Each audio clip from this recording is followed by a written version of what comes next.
Genesis 45, and we're going to be looking at verses 3 through verse 8. This is about a guy named Joseph. Joseph had brothers who were jealous of him, who did not like him because he had these dreams of greatness, and he told them about it. This is why you do not tell everybody you know everything, right? You got to kind of keep your cards close sometimes, keep some things to yourself. But he had these big aspirations, these big dreams that God had given him. He told his brothers about it, and they took him, they sold him into Egypt, and then through a series of events that included false accusations and included prison time, he ends up second in charge in all of Egypt, right behind Pharaoh. Like, this is like an amazing story. It is one of my favorite stories of redemption in the entire Bible, just to see how God took what was bad and turned it good. And so he ends up second in charge in Egypt, right behind Pharaoh. And it says in verse number 3 that Joseph said to his brothers. Now, I want you to imagine this for a minute, okay? I want you to picture this. I'm really big on understanding the Bible is not just something that just, it was back in the day and we don't apply it to life now. I want you to picture this and bring it down home where you're at now and imagine, have you ever had somebody in your life that did you dirty that you later saw in public? Ever had, can I see a show of hands? You ever had somebody, they did you wrong, you saw them in public? When that happened, was it not kind of like this awkward thing, but at the same time, if you've already come up to another level, when you saw them, did you not want to let them know? Right, did you not want to walk up to them with somebody new on your arm, just kind of like, hey, I just want you to see, what God has done for me? But I'm going to put you on my right arm because I want them to see my left finger has something on it now that you didn't do for 5 years, right? You ever had somebody and they did you wrong and you saw them in public? The first thing you probably wanted to do is to let them know, hey, I made it. Now, if you ain't there yet, you probably went hiding. But if you had made it, you'd want to let them know. Joseph has made it. And he sees his brothers, but he doesn't live a life of clout in this moment. It's amazing to me. He's still humble, and he sees them, and it says in verse 3, Joseph said to his brothers, I am Joseph. Is my father still living? But his brothers were not able to answer him because they were terrified at his presence. They were literally speechless in this moment because A, Joseph is alive.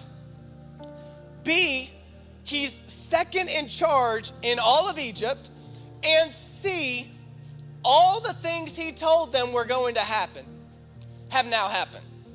Everything he said has come true. So they're speechless. They literally cannot talk.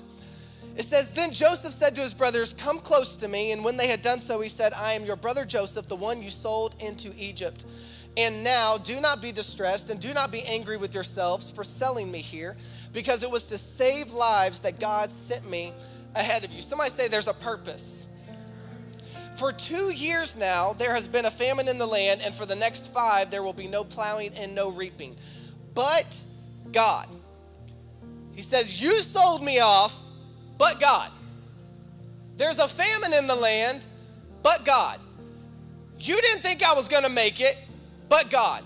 There's been some disappointing things in my life, but God. My life has not always been perfect, but God. He said, but God sent me ahead of you to preserve for you a remnant on earth and to save your lives by a great deliverance. So then, it was not you who sent me here, but God. He made me father to Pharaoh, Lord of his entire household, and ruler of all Egypt. Now, Joseph's path to this moment was a complicated one. And if you would have given Joseph a pen and paper for him to write out his life, I guarantee you it might have ended in a similar way. It might have even begun in a similar way, but the middle would have been different. I think we can probably relate to this, right? Those of us who have seen God do some things in our lives, we probably would have started in the same way, like you're gonna start how you're gonna start, and we knew where God was going to take us. But don't you think the middle, maybe we would have done a little differently? For Joseph, I do not think he would have included being thrown into a pit. I don't think he would have included being falsely accused of raping Potiphar's wife and being thrown into prison. I don't think that Joseph would have wanted to include these details in his story. But the reality is, it happened. All of these details in his life, they happened. And the tension and the struggle is when we start seeking God to do things in our lives. Whenever we know God has a purpose for us, whenever we know God has a plan for us, we have in our mind how we expect for it to go. And more often than not, if we're really honest this morning, when we envision God working in our lives, we envision it being perfect, being smooth, right? Like butter. Like it's just gonna be it's gonna be amazing because God is perfect.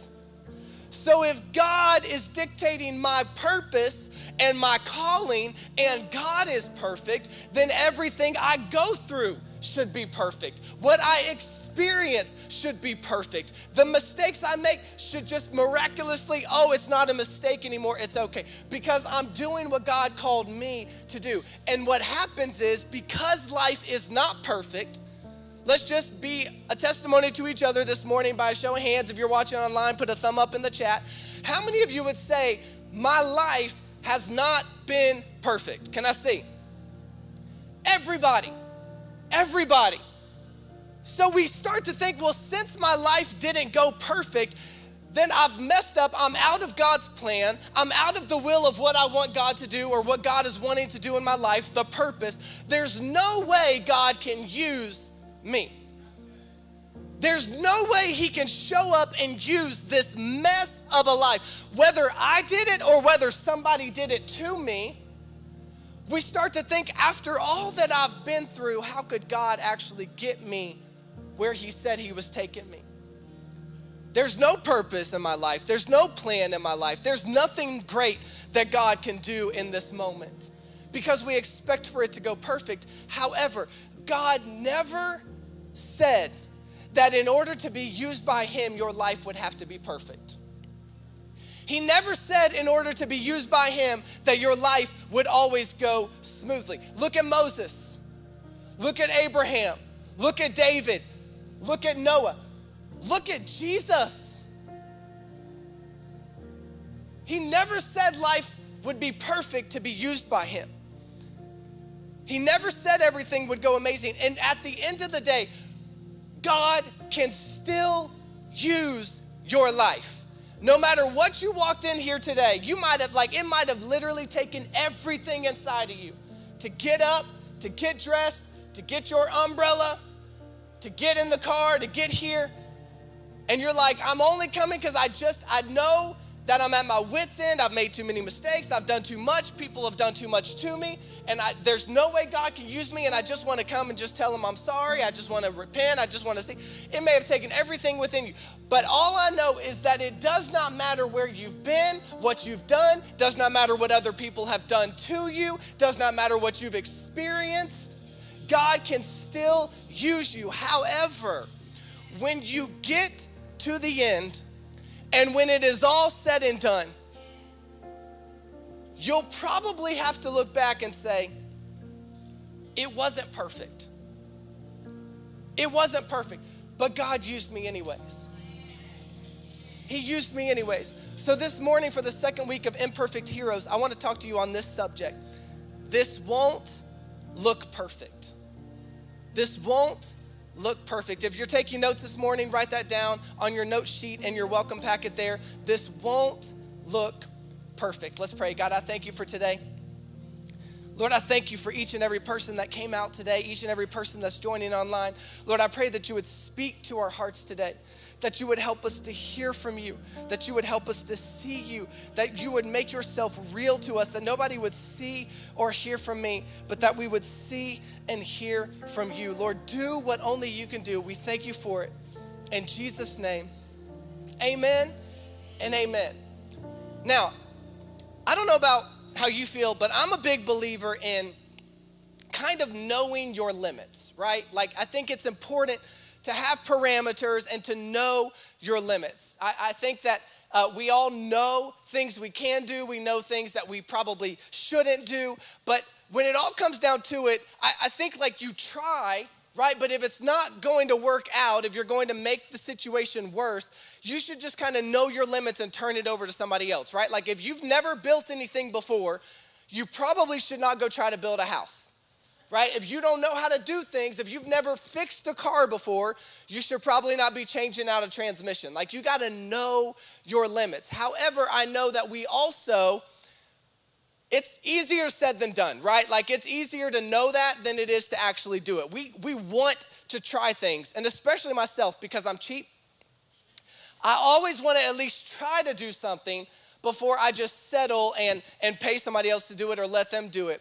And I learned, though, that I've got to know my limits, okay? And one of those areas that I learned that recently, was when it comes to painting walls inside of a house.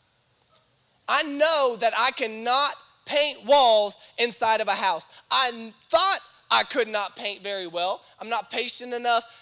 I'm too OCD. I want everything to be perfect. I thought I probably couldn't do it. Now I know that I cannot do it. You know what I'm saying? Like I really messed something up because back when we found out Nicole was pregnant with our third son, Noah, we knew we had to move Judah and Elijah into the same room so that the baby could have the nursery room. And so Nicole, she put this design together, all these things, like, you know, she wanted this special wall, an accent wall. We got bunk beds, and she found this link for bunk beds, and they were like, $1,000. So then we went on Wayfair and we found a $100 option, and we found like it's just a black bunk bed. I'm like, who is charging $1,000 for a black bunk bed, right? So we went on Wayfair. We got this $100 frame thing for the bed. It's all great, all this stuff. And she showed me this accent wall that needed to be trimmed out, like this design and trim. And I was like, okay, I can handle that, right? I can do that. Like I can do the wood trim thing. Painting is where I struggle bust, okay? And normally, Nicole would be the one to paint, but she was pregnant, so she couldn't take in the fumes. I don't know if it's real or not. I just took her word for it, right? She was pregnant. You don't question. You can't take in the fumes. So I'm like, okay. I was like, don't worry. I got this. I'm going to do the wall. I'm going to paint it. It's going to be amazing. Something in my spirit, after I finished the wall, like I had the trim up on the wall. I was like, man, this looks good. This looks professional. Something in my spirit said, Dustin, buy the paint and pay somebody $100 to paint this wall. I felt it. But I was like, no, we're going to have 3 kids now. Every penny counts. So I'm going to paint this wall. So we had like this old paint sprayer thing that we had used a while back. So we got it out. I went to Sherwin-Williams. I got like a paint suit, okay, like the head to toe paint suit thing. I had goggles, okay. I looked like a hazmat suit. And then I had Nicole bring all of these big tarp things or whatever from work, and we taped up all the walls in the room, the ceiling and the floor. All right, it looked like a kill room. I'm not even gonna lie. Like there's just plastic everywhere. I'm in like a hazmat suit. It was crazy. And so it's Saturday morning, I've studied, I'm all sanctified, I'm ready for church on Sunday, and I'm like, okay, cool, now let me tackle painting this room. And I go in there, see, I should have done reverse. I should have prepared for church after. If you were here that Sunday, I don't remember what Sunday it was, I'm sorry. I was a little bit in the flesh that day because I had gone through a battle. So I go in, I'm all taped into this room, I'm in my hazmat suit, and I start spraying this room, okay, this wall. And as I'm spraying, the paint sprayer keeps like chunking up and just like shooting like chunks of paint. So it's like all great, and then it's like paintballs, okay? And so I'm trying to like fix it with this brush. The brush is getting stuck to the wall. There's like bristles and things. It was madness. And as I'm doing this, and I'm like wanting to fight this wall, as I'm doing this, I hear Nicole go, no, no, no, no, no, no, no. And I'm like, and I turn around, and as I'm turning around, something hits me on the head and then hits me on the side. and on the other side. The entire plastic thing that we had constructed to keep paint on that wall, not on the ceiling, not on the sidewalls, fell down on me. And paint is going everywhere because I'm kind of fighting the plastic, okay? And I still have the spray gun. And so when I finally finish, I look and there's paint on the ceiling, there's paint on the walls, not the main wall, the side walls, and the wall that I had been painting looked terrible. So I told Nicole, I was like, now, not only do we need to pay to have that wall painted, we need to pay to have the whole room painted. We hadn't done it yet, but we need to do it. It's like 5 or 6 months. The boys are 3 and 5 years old. They don't care. They're good with it. But I'm like, now I've made this massive mess. But I called a friend because I wanted the wall that I worked so hard on to be fixed. And so I called a friend. And I'm like, hey, man, I messed this up. Can you fix it? He was like, yeah, I got you covered. He shows up. He's like, I'm going to be able to handle it, no problem. He shows up, and his eyes got like this big when he saw, I call it a masterpiece, okay? Because I am God's creation. I think everything's a masterpiece. So he sees everything. His eyes get big, and he said, yeah, I'm not going to be able to make that wall look perfect. And I was like, what do you mean, man? Like you said on the phone, you'd be able to fix it. He was like, yeah, that was before I saw it. He said, but now that I've seen it, things are different now. Changed everything. Now that he had actually seen it, he said things are different now. And what I love about that statement that he said, things are different now, it just struck me then and it kind of stuck with me, is that's how our lives are with God. Is we were one way before, but once we're with him, things are different now. And we know the same people, but things are different now. We may be on the same job, but things are different now. We may live at the same address, but things are different now. And the first thing I want you to write down, if you're taking notes, is things are different now. Things are different now. Type it in the chat. Things are different now. It says in verse number 3, his brothers were not able to answer him because they were terrified at his presence. Then Joseph said to his brothers, come close to me. Come close to me. When they had done so, he said, I am your brother Joseph, the one you sold into Egypt. Now I picture this in my mind as him telling them, come close to me, so he could whisper to them, I am your brother who was in Egypt. He said, come close to me. He told them to come close. Why? Because they did not recognize who he was.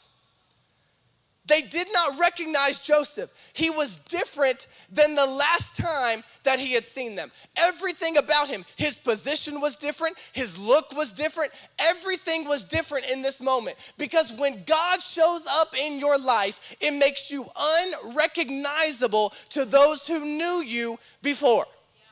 When he really shows up, I'm not talking about when you just came to church to check a box. I'm talking about when God really shows up in your life, it will make you unrecognizable to those who knew you before, because people remember who you were. People remember where you were, and they remember you for your mistakes. They remember you for your misfortunes. They remember you for your failures, and it is difficult for them to understand how you could end up where you are now. And one thing we know is that when it comes to people, that it is difficult for them to accept what they do not understand. It is difficult for people to accept what they don't understand. They don't want to accept it. And so this is why we should not spend all of our time trying to convince people who knew us before God worked in our lives about who we are now that he's worked in our lives. We shouldn't be trying to convince everybody, hey, listen, God changed all these things in my life. Let me prove it to you. Joseph never said, hey, I want to prove it to you. He just said, hey, I was your brother. I'm your brother Joseph. I know you don't recognize me, but he said, I'm your brother Joseph. And some of us are wasting all of our energy trying to convince people who knew us before God showed up who we are now after he showed up. And the reality is they're never going to accept the change because they have not changed. And a lot of times we look in other people for them to have experienced the same thing that we've experienced ourselves. And the reality is, they may not have changed, but if God's changed in you, it makes you unrecognizable to them. And it makes it difficult for them to understand. They don't understand how you could have not only survived, but thrived after the last place they saw you.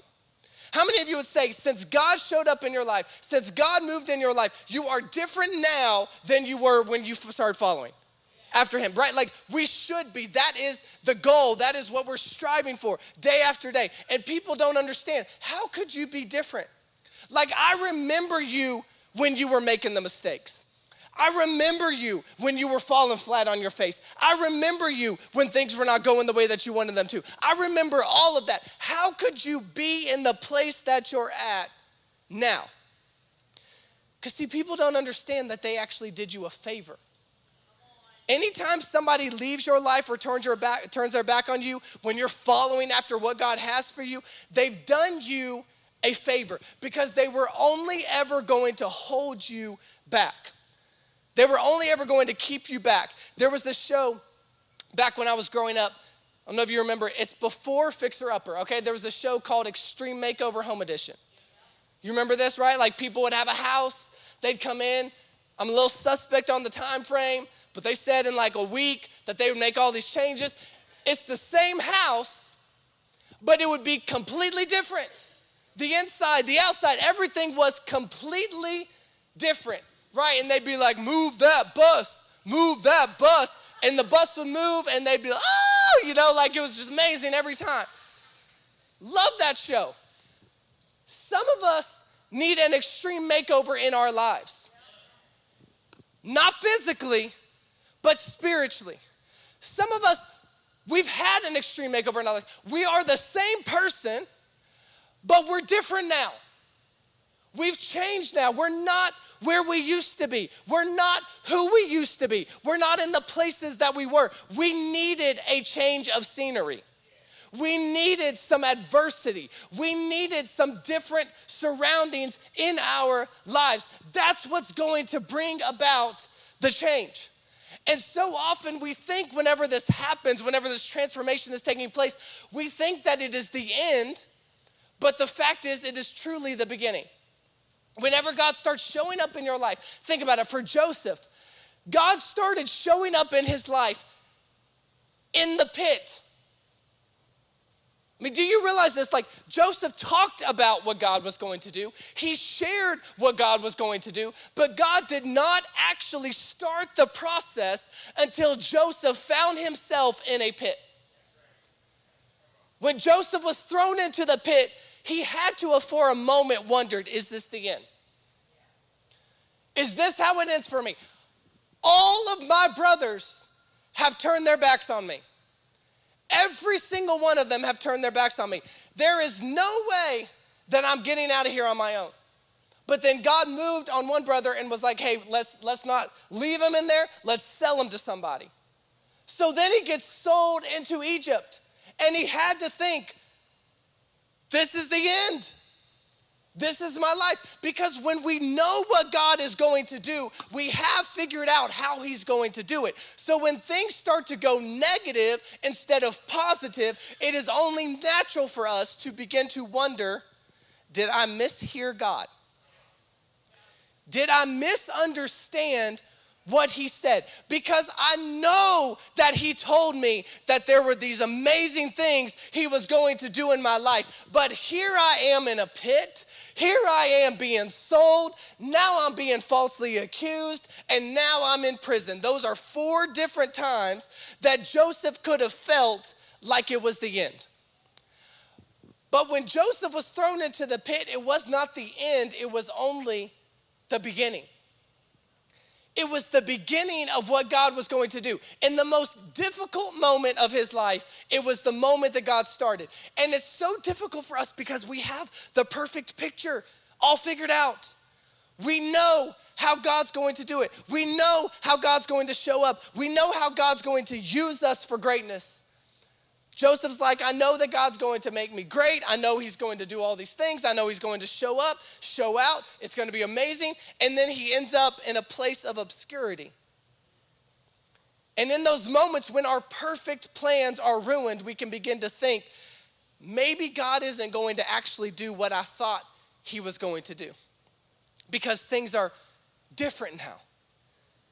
But it was not the end for him, it was the beginning. See, if you find yourself in a pit today, if you feel like you're in a pit, it is not the end, it is the beginning. Don't reject the whole story just because it's not going the way that you thought it was going to go. Many of us, when something shows up in our lives differently than what we expected, we just throw away the whole thing. But the reality is God oftentimes gives us a word, and then we begin to look for the fulfillment. Right? Like if God told you, hey, I'm gonna hook you up, you got the setup of all setups coming in your life, you're immediately looking for the fulfillment, right? Like you're looking for this thing. Whatever it may be, the job, the business, like just a spiritual encounter, being able to help lead other people to him giving you, maybe you're an introvert and he's gonna give you some confidence, whatever it may be. But you immediately, when he speaks, you immediately begin to look for the fulfillment. When God gives a word, we're looking for the fulfillment instead of looking for the next step.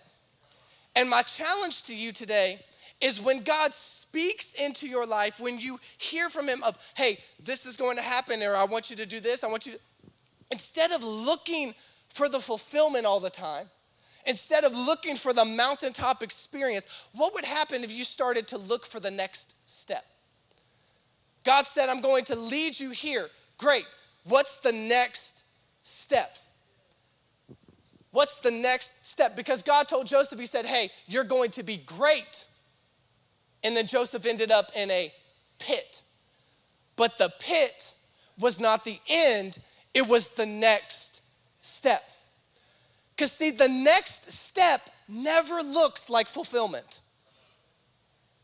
The next step never looks like what God has said, never looks like what you're believing for. It never looks like what you are thinking you're going to experience. Sometimes, if I'm being totally honest, sometimes the next step can look like you took a step backwards.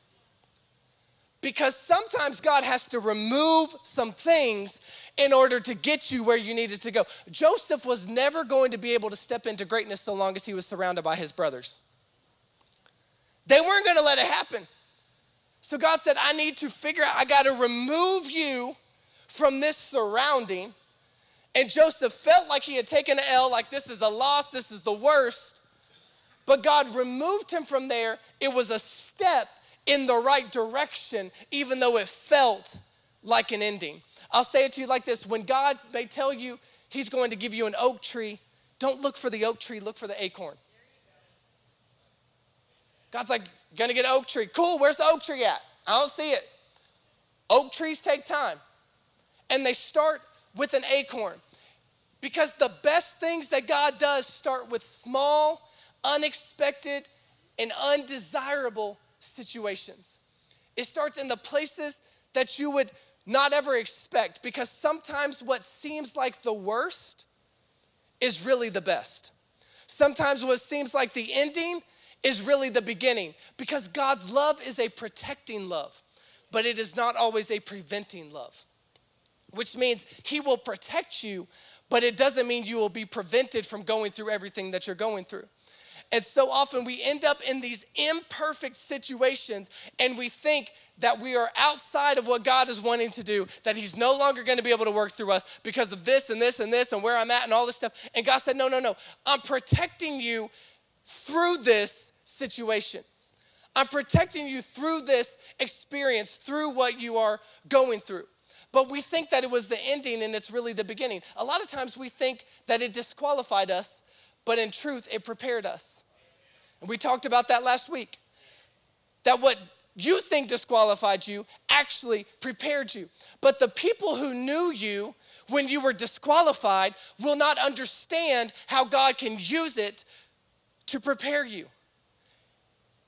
And that's okay. That's okay. We need to stop spending so much time trying to convince everybody else about what God has told us. Stop trying to convince everybody else about what God has told you. If you tell somebody and they're not on board, cool. they're not the one that's going to make it happen anyways. God is. God is. So if they're not on board because they remember you win, that's cool, that's okay. Because Joseph, he looked at his brothers and he said, hey, allow me to reintroduce myself. I'm not who I used to be. I'm not where I was. Things are different now. I'm not in the place that you left me. He says things are completely changed in my life. And what you thought was a setback, God used as a set up for the come up. And that's the next thing I want you to write down, is what the enemy thought was going to take you out is a setup for the come up. In verse number 5, it said, and now do not be distressed and do not be angry with yourselves for selling me here, because it was to save lives that God sent me ahead of you. Even Joseph's broken dreams served a purpose. Look at that. It says it was to save lives that God sent me ahead of you. God sent me ahead of you. Even the broken dream for Joseph was something that God was using to get him to the place that he needed to be, to prepare him for where he was supposed to be. Because God will use what was meant as a negative and bring about a positive. His plans for your life are not limited by your current circumstance. His plans for your life are not limited by what you've gone through. His plans for your life are not limited by wrong decisions. It's not limited by what's happened to you. It's not limited by your failures, by your mistakes. It's greater than all of those things. His plan is greater than what people did to you. He's greater than where you're at today. He's greater than all of these things. He's greater than it all. He is in the business of repurposing what the enemy meant for evil. And I love the way that Joseph actually said it in Genesis, later on in Genesis chapter 50. He said, you meant it for evil, but God meant it for good. The same thing. The enemy was using the same thing that God was using. But the enemy was trying to use it for evil, but because God is greater, said, no, I'm going to use it for good. So it may seem like it is difficult. It may seem like it is painful, but God said, what the enemy meant for evil, I am going to use for good. I'm going to turn it for good. The enemy meant it for evil, but God repurposed it and turned it for your good, because that's what he does. And I find it so fascinating that in the midst of all of this for Joseph, in the midst of everything he's going through in this moment, he doesn't take time to gloat with his brothers. Like, do you realize this? Like, he doesn't take time to go up to them and to use his position to let them know how amazing he is. Because if I would have been Joseph, I would have gone on what I call the "you were wrong about me" tour. Joseph never even went back home to let them know about his new position. I would have gone on the "you were wrong about me" tour. I would have showed up everywhere and I would have knocked on the door. They'd answered. I'd been like, hey, you were wrong about me. Close, knock on the door, you were wrong about me. Like, that's the tour I would have been on. But not Joseph. He just stayed in Egypt and he kept working, and God kept promoting him. God kept promoting him because he kept doing what God had told him to do.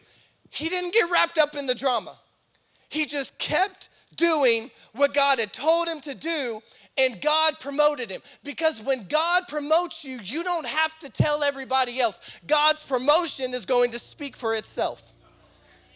It's going to speak for itself. And here's the thing too. If he would have stopped what he was doing, he was following God's plan. If he would have stopped what he was doing and gone on the "you were wrong about me" tour, he would have lost his position. And many of us are losing the position that God has for us because we are so busy trying to prove ourselves to everybody else. We're so busy trying to earn the approval of everybody else. We're so busy trying to say, hey, what you meant for evil, God meant for good. Yeah. And God's like, no. I just want you to stay focused. I want you to keep doing. Because what Joseph knew is that the very thing that his brothers did to him was the same thing that God was using. And many of us, we give ourselves too much credit for our comeback, but we give the enemy too much credit for our setback. We blame the enemy for everything. Joseph said, what you meant for evil, God meant for good. The same thing. But if Joseph would have just spent all his time like, man, the enemy's out to get me. My brothers deserted me. My life isn't what I thought it was going to be. My life isn't perfect how I planned for it to be. He would have missed what God was doing. And so many of us, we got the perfect plan. Oh my goodness, it's so good. Our diary, our journal, it's so good. Our Bible, we've written in there what God's gonna do, how he's going to do it. It is the perfect plan. And the moment that the perfect plan disappeared, we gave up. We gave up. And we saw it as an ending when God said, no. That was where I was just getting started. Wasn't the ending, that was the beginning. That's where we're starting. Don't quit where we're starting. But we give the enemy all this credit for the setback of the thing that God is using to get us where we need to be. Because if Joseph would not have been thrown into a pit, he wouldn't have been given to Egypt. If he wouldn't have been sold into Egypt, he wouldn't have ended up at Potiphar's. If he wouldn't have ended up at Potiphar's, he wouldn't have ended up in prison. If he wouldn't have ended up in prison, he couldn't have discerned the dreams and ended up in the position that he was. God said, I'm going to use this thing that seems imperfect, and I'm going to combine it with my perfect story in my eyes. Do you realize that many things that you call imperfect, what you call an imperfection, God says is perfect? The thing that you said was a disqualification, God said was a preparation. The thing that you said ended you, God said was just getting started. But we quit because it doesn't look perfect. And God's like, I never said it would. Never said it would be perfect. I just told you to follow me. Never said the plan would be perfect for you. I just said that I would protect you. Never said I would prevent everything from happening. I said I would protect you in the process. Don't blame the enemy for what God is doing. God can use it all. Whenever we start to get down and, oh, God can't use me, God can't do this, God, how arrogant are we that we truly think that we are so great of a screw up that we're too great for God? The arrogance it takes for us to think that we can do something greater than God can. That the enemy can do something greater than God can. Don't give the enemy credit for the comeback. Don't give him credit for the setback. But verse number 8, the last thing, it says, so then it was not you who sent me here, but God. He made me father to Pharaoh, Lord of his entire household, and ruler of all Egypt. Last thing I want you to write down, and I want you to say it too. It was God. It was God. Type in the chat, say it at home. I know it may be awkward. You may be by yourself. Say it anyways. It was God. He said, it was not you who sent me here, but God. You have people in your life that think that they're the reason that you ended up where you ended up. And you need to let them be on notice. Hey, I'm not giving you any more credit for what God's doing in my life.